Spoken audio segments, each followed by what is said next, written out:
Bonsoir et bienvenue dans le 20h de la TFM. Dans l'actualité de ce mercredi, la peur de la contamination vire à la violence à Diamaguène.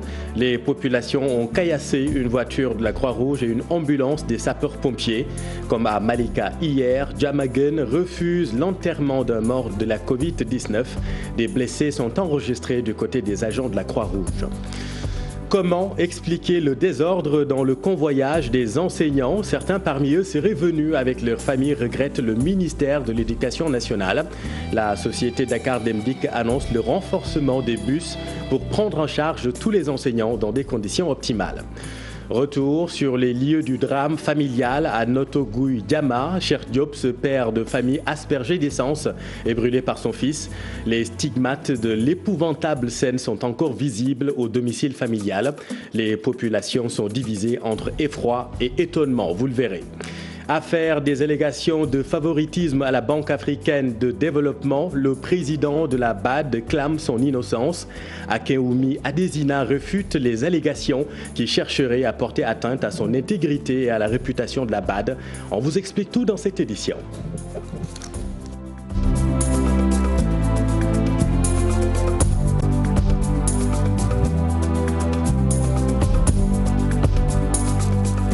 Mais d'abord, ces scènes surréalistes à Diamaguène, comme à Malika hier, les populations de Diamaguène se sont opposées à l'inhumation d'un mort du coronavirus. La foule hypocondriaque a caillassé l'ambulance des sapeurs-pompiers et saccagé une voiture pick-up de la Croix-Rouge. 4 agents justement de la Croix-Rouge s'en sortent avec des blessures. Abifay et Modou Diop.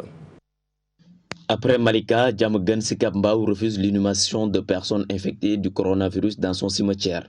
Les populations très remontées ont saccagé l'ambulance des sapeurs-pompiers, le véhicule pick-up de la Croix-Rouge et du service d'hygiène, tous venus enterrer le corps sans vie infecté.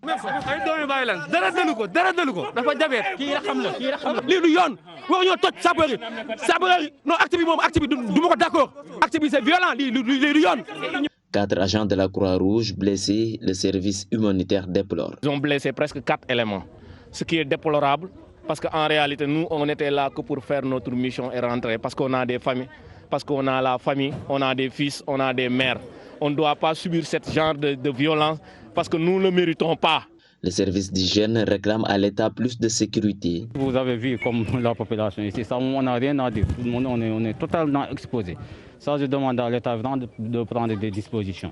Nous, parce que vous voyez de la sécurité, surtout les agents qui sont sur le terrain. Partir voir notre famille, on est toujours sur le qui-vive. Depuis le Covid est là, on est là. Moustapha Gueye, âgé de 40 ans, repose désormais dans ce cimetière de Diamaguène. Le défunt laisse derrière lui la polémique d'une éventuelle contamination de la Covid-19. Son inhumation a provoqué la colère de ses proches qui ont blessé les agents de la Croix-Rouge à l'absence de la police qui est venue tardivement dans les lieux d'échauffourée. Merci Abipé. Par rapport à la situation épidémiologique, retenez qu'elle est marquée par l'accroissement des cas graves. 20 personnes sont prises en charge dans les services de réanimation et 92 Covid+ sont enregistrés aujourd'hui, 1628 sous traitement. Et comment vivre avec le virus? C'est la question qui taraude nombre de Dakarois. Et hélas, la propagation du virus ne faiblit pas dans la capitale, densément peuplée. Entre vivre avec le virus et le respect strict des gestes barrières, comment trouver le juste milieu? Élément de réponse avec Maïmouna Ndiaye et Amadouba. Coronavirus. Actuellement, Dakar concentre 60 à 66% des cas positifs. Une hausse des personnes infectées qui s'explique par plusieurs facteurs. Qui parle de forte densité, parle de promiscuité, parle effectivement de contact. Donc ça, c'est un facteur. Et l'autre facteur, c'est un pôle économique où l'activité est très importante. Donc l'activité est importante, ça signifie que les déplacements également sont très importants. Donc c'est une population qui est très mobile. Le relâchement des populations ne serait-il pas lié au discours du président de la République qui disait qu'il faut qu'on apprenne à vivre avec le virus? Il faut comprendre ce que c'est vivre avec le virus. Vivre avec le virus, c'est d'abord d'intensifier au contraire tout ce qu'on faisait avant. Ça veut dire qu'aujourd'hui, au contraire, il faut les mesures barrières, les respecter à 100%, mais également être vigilant à 100%.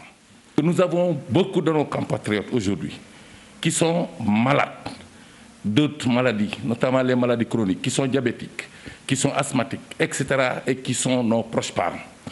Et ce virus ne les pardonne pas. Donc nous devons, en tant que Sénégalais, jouer notre partition. Le directeur du SNEIPS, lui, invite Macky Sall à repréciser ses propos.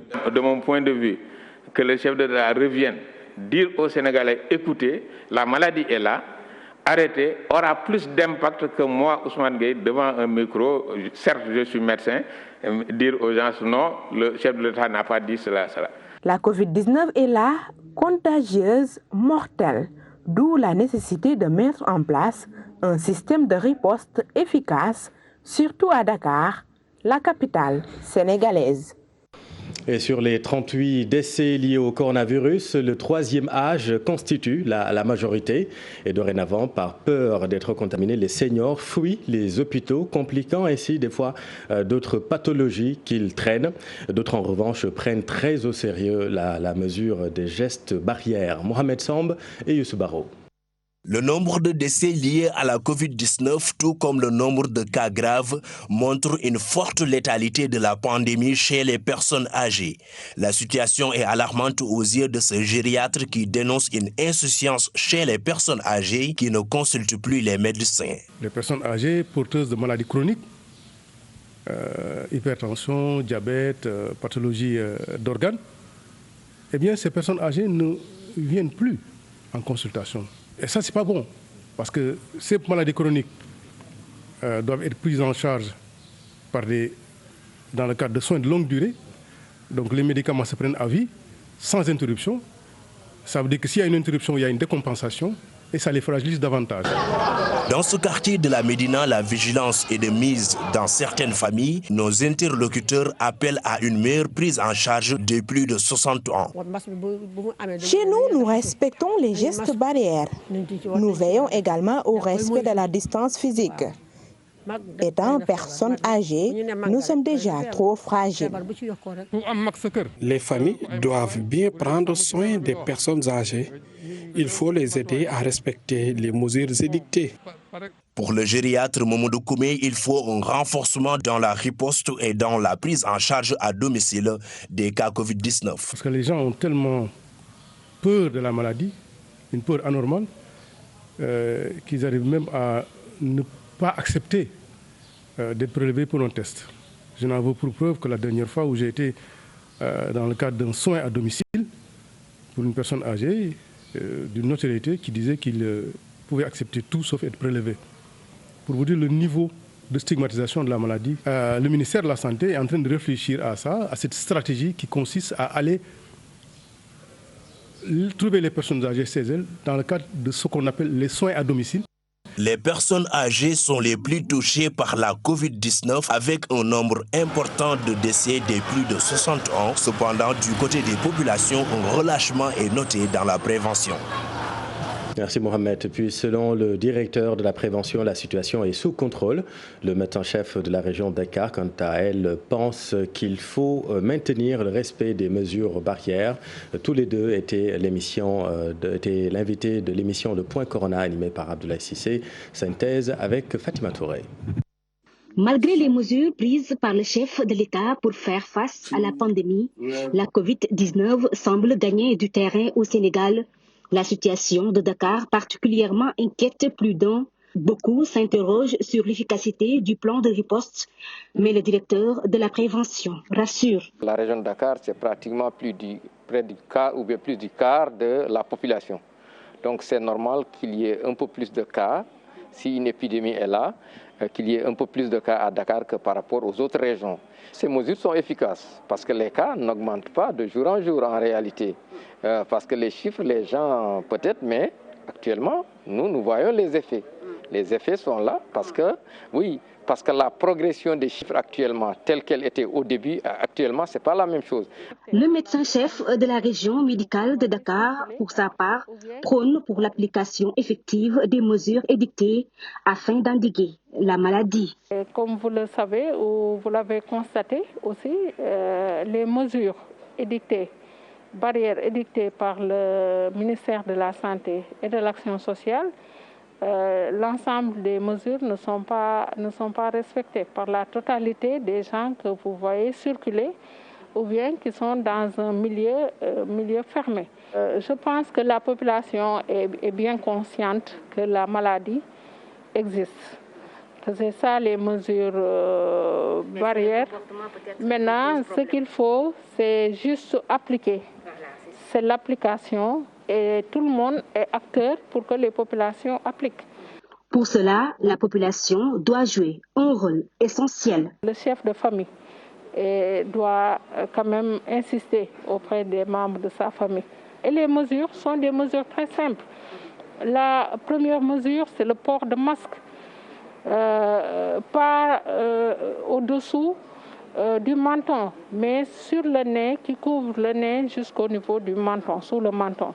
Une forte concentration, un pôle économique, facteur favorisant la transmission de la Covid-19 à Dakar.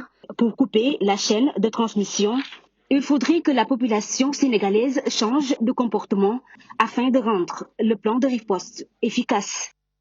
Et revenons maintenant sur le convoyage un peu mouvementé des enseignants. Selon le ministère de l'Éducation nationale, 2 causes sont à l'origine de ce charivari au terminus Liberté 5 hier. Tous les enseignants se sont pointés au même moment, mais aussi certains parmi eux sont venus avec leur famille. Par ailleurs, Dakar Demdik annonce le renforcement des bus au point de départ de Dakar. Voyons tout cela avec Pape Farahing et Amadouba. Après le fiasco noté au terminus de Liberté 5 au premier jour du convoiement des enseignants vers leur lieu de travail, les acteurs concernés se renvoient la balle. Dakar Demdik impute la responsabilité aux enseignants. La société déplore en outre l'attitude des syndicalistes. Mais je tiens à préciser que nous avons affaire à des éducateurs, à des enseignants. Et c'est à eux de s'organiser, de faire la queue, de faire la file. Il ne nous revient pas de leur apprendre à faire la file. Mais je pense que certains étaient venus, surtout les syndicalistes, pour organiser des conférences de presse. Chacun, c'est un barreau d'honneur, essaye de montrer que plus puissant que l'autre. C'est ce qui a amené les attroupements. Mais sur chaque bus, il était mentionné la destination. Pour le ministère de l'Éducation, le manque de coordination des différentes entités est à l'origine de cette situation. Je pense que le fait que nous les ayons convoqués en même temps et à la même heure, dans un même lieu, a contribué fortement à cette concentration humaine. La deuxième chose également, c'est que beaucoup d'enseignants sont venus avec leur famille, alors que les autorisations ne concernent que les enseignants et les enseignantes. Il y a également d'autres enseignants qui n'étaient pas concernés par la première cohorte, ceux qui devaient à Kolda ailleurs. Toutefois, la société Dakar Demdik promet d'acheminer tout le monde à bon port. Le ministère tutelle prône un changement de stratégie. Si Dakar Demdik pouvait envisager d'autres lieux de départ, pour moi, ce ne serait pas une mauvaise chose du tout. La première mesure, c'est donc de décaler les heures. Ceux qui vont sur Saint-Louis-Loga partent le matin, ceux qui vont vers Fatick-Kaolack partent l'après-midi. Je pense que ça va atténuer, mais c'est un dispositif qu'on va encore améliorer. Je vois également qu'il y a quelques dysfonctionnements, c'est ce que je disais tout à l'heure, tout ne peut pas être parfait. Nous sommes en train de faire ramener d'autres bus, parce que la base de données que nous avions par exemple sur Fatick, c'était 27 personnes. Et cette base de données émane du ministère de l'Éducation nationale. Et nous venons ici, nous nous rendons compte qu'il y a 375 personnes ici. Donc la solution sera trouvée, parce que nous ne sommes pas là aussi pour gâter ce qui se passe. Nous sommes en train de faire venir d'autres bus. Et Inch'Allah, tout le monde ira comme hier, ce matin, à bon port. Mais le constat sur place, certains enseignants sont venus avec des élèves en classe d'examen qui n'ont pas pour le moment le permis pour voyager. Merci Pape Farah. Et puis alors que plusieurs écoles s'apprêtent à accueillir les élèves le 2 juin prochain, en Gambie, la reprise pourrait souffrir d'effectivité à date échue pour les écoles sénégalaises de Banjul.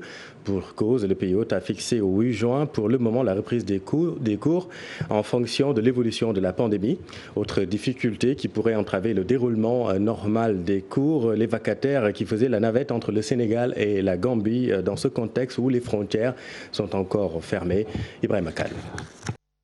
Le doute plane sur la reprise des cours annoncée le 2 juin pour certains élèves sénégalais établis hors du territoire national.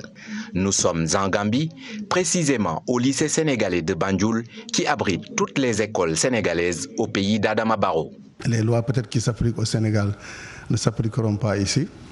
Donc probablement, nous allons avoir peut-être un peu de retard par rapport à l'ouverture programmée au niveau de la Gambie. Donc nous allons beaucoup dépendre des décisions qui seront prises par les autorités gambiennes. Et donc nous restons à l'écoute. Aujourd'hui, donc à partir d'aujourd'hui, nous savons ce qu'il en est.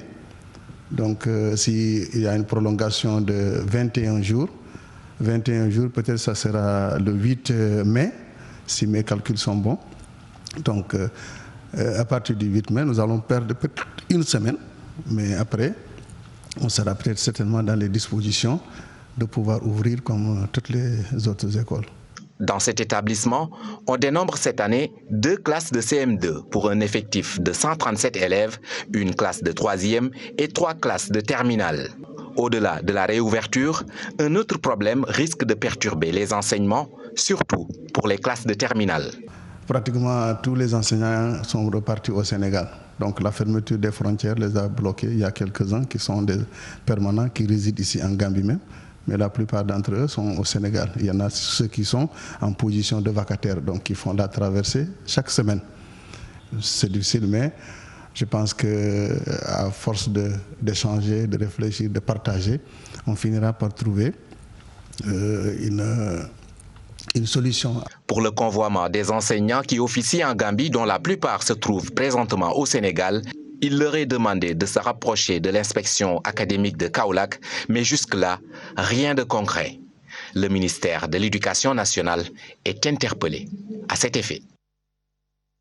Eux ne veulent pas reprendre les cours le 2 juin. Les enseignants-chercheurs du laboratoire des sciences de l'éducation de l'université Gaston Berger de Saint-Louis.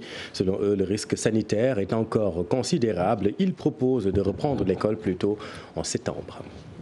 Nous sommes dit que l'année blanche, non, il ne peut pas y avoir d'année blanche parce que on a beaucoup fait, on a fait plus de 2/3 du quantum horaire, on a fait plus de 2/3 d'activités d'enseignement-apprentissage. Nous avons dit que reprendre le 2 juin, ça va impliquer des risques.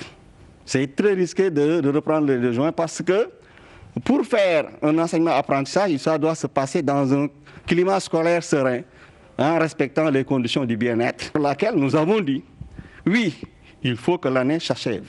Et pour que l'année s'achève, nous proposons de reprendre les cours en septembre.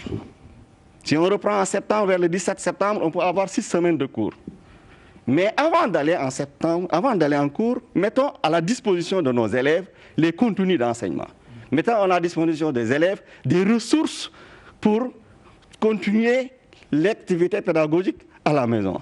Et ça s'appelle dans le jargon la classe inversée en quelque sorte.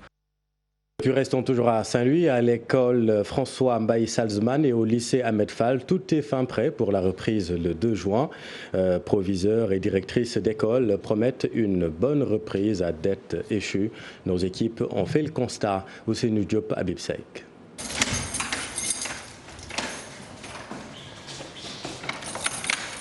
À Saint-Louis, les autorités académiques préparent la réouverture des classes le 2 juin prochain. Dans ces établissements publics, tout est presque en place. Les emplois du temps des élèves en classe d'examen sont déjà prêts pour une reprise effective des classes de 3e et terminale, sans perturbation. Nous avons pris les dispositions utiles pour une reprise correcte des enseignements-apprentissages ici au lycée de jeunes filles Ahmed Fall. Et pour ce faire, nous sommes passés de la refonte des emplois du temps à l'éclatement des listes, bien sûr en passant par la mise sur pied d'un comité de veille et d'alerte. Il faut que les enfants soient rassurés, c'est important. D'abord par les parents, ensuite par l'entourage et par le personnel administratif et bien sûr les professeurs. Même constat à l'école Salzman.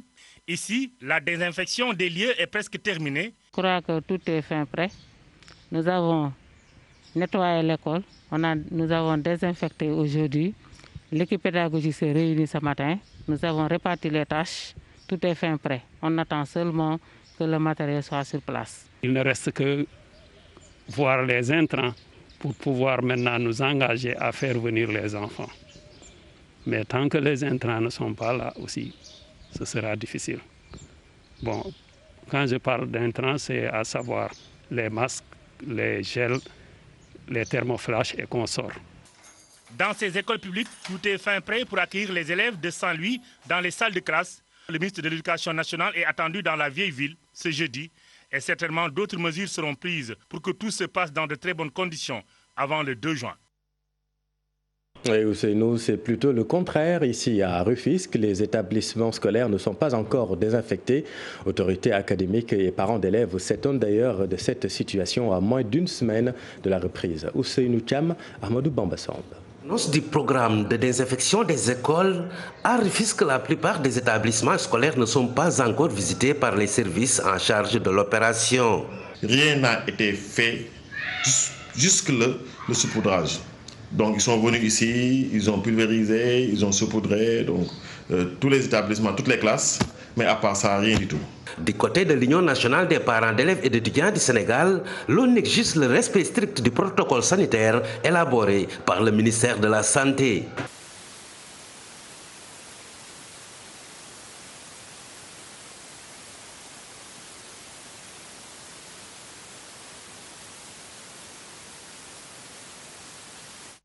Et toutes nos excuses pour ce petit problème technique. Nous reviendrons sur ce sujet d'Ousseynou Thiam.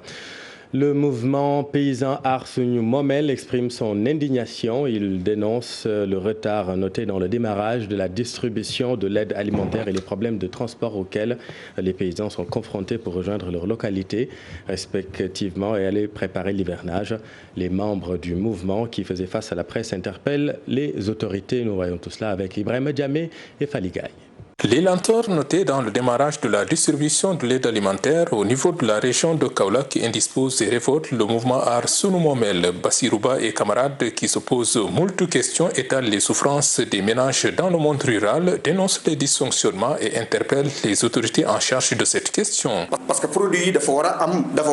Je conçois mal que jusque-là, la totalité des produits ne soit pas encore acheminée. Là, ça pose problème. Non seulement c'est lent, mais on doute même de la transparence dans le ciblage et le processus de sélection. Et actuellement, vous le savez, les ménages sont très fatigués. Dans un tout autre registre, le mouvement déplore et dénonce aussi vigoureusement le retour problématique des paysans qui doivent regagner leur village d'origine pour aller cultiver la terre. Bassirouba condamne l'attitude du ministre de l'Agriculture qui n'aurait fait aucun geste pour leur faciliter ce retour. Nous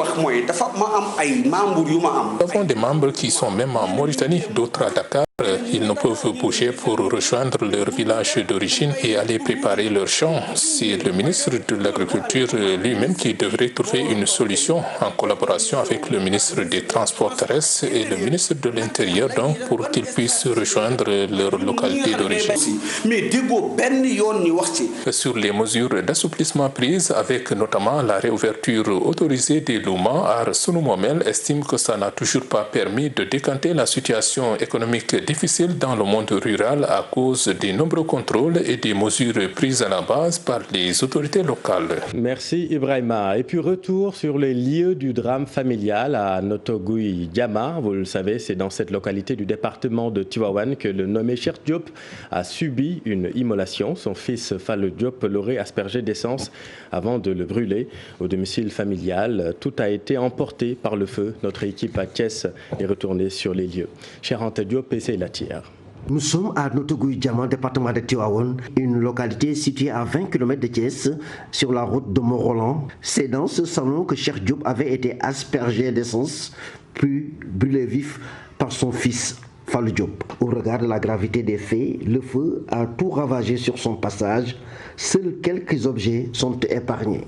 quand Cheikh Diop avait été brûlé vif, c'est moi qui l'ai transporté au niveau du poste de santé de Nottoguy Diama pour les premiers soins. Ensuite, je l'ai acheminé à bord d'une ambulance à l'hôpital Saint-Jean de Dié d'abord, puis l'hôpital Amadou Sakhir Ndiéguène de Thiès. Malheureusement, Cheikh Diop finira par succomber à ses brûlures sous les yeux du maire de Nottoguy Diama. Cheikh était un fervent talibé mouride, un talibé de Serigne Touba. Vous avez vu dans le salon, tout est parti en fumée, sauf les livres du Saint-Coran et les photos de Serigne Touba et de Mame Cheikh Ibrahima Fall. Et Fallou, son fils, je l'ai rencontré, il a amèrement regretté son acte. D'après nos sources, Fallou Diop a commis cet acte pour venger sa mère, dont la vie a été rendue difficile par son père, qui venait de prendre une seconde épouse. Le présumé meurtrier, Fallou Diop, est placé sous mandat de dépôt à la maison d'arrêt et de correction de Tivaouane. Et puis ce communiqué suite à la vente aux enchères des photos supposées de Cheikh Ahmadou Bamba, la Fédération nationale des Mourides de France informe de la mise sur pied d'une commission en rapport avec la représentation diplomatique du Sénégal en France pour suivre de très près ce dossier, que ce soit dans le domaine de l'authentification ou de la possible acquisition pour le compte de la communauté. C'est ce qu'a révélé un communiqué. Une enquête indépendante et tactée, elle émane du bureau du Conseil des gouverneurs de la Banque africaine de développement. Cette enquête devrait faire la lumière sur les allégations des lanceurs d'alerte concernant, entre autres, une violation présumée des procédures de recrutement de rémunération par le président de la Banque africaine de développement. Ce dernier a publié un communiqué pour clamer son innocence. Récit Aminata Mbaresso. C'est à travers un communiqué que le directeur général de la Banque africaine de développement s'est adressé à la presse. Une note pour clamer son innocence, mais aussi pour répondre aux personnes qu'il qualifie de mal intentionnées, qui cherchent à ternir sa réputation et porter préjudice aux procédures de gouvernance de la BAD. Toujours dans ses réponses, le directeur reste convaincu des capacités de sa banque à surmonter une pareille situation. Le directeur général rajoute par ailleurs que des processus équitables, transparents, justes, qui respectent les règles, procédures et systèmes de gouvernance, l'état de droit, participeront à prouver qu'il n'a pas enfreint le code d'éthique de l'institution bancaire qu'il dirige. Il termine son communiqué en renouvelant sa confiance aux actionnaires de la Banque africaine de développement pour que celle-ci préserve sa réputation de gouvernance crédible et efficace. Merci Aminata. Et puis quelques informations sportives. Jeux olympiques de la jeunesse 2022. Le Sénégal toujours dans la bonne dynamique en dépit des restrictions de la pandémie de Covid-19. Le Comité national olympique et sportif sénégalais CNOS rassure via un communiqué la bonne marche de la préparation de l'événement prévu en 2022. Et puis en basket, les championnats nationaux 1 féminin et masculin saison 2019-2020 finalement annulés. C'est la décision prise par la Fédération sénégalaise de basket après la réunion de son bureau ce mercredi. Les Jeux arrêtés après seulement 6 journées à cause de la pandémie due à la Covid-19.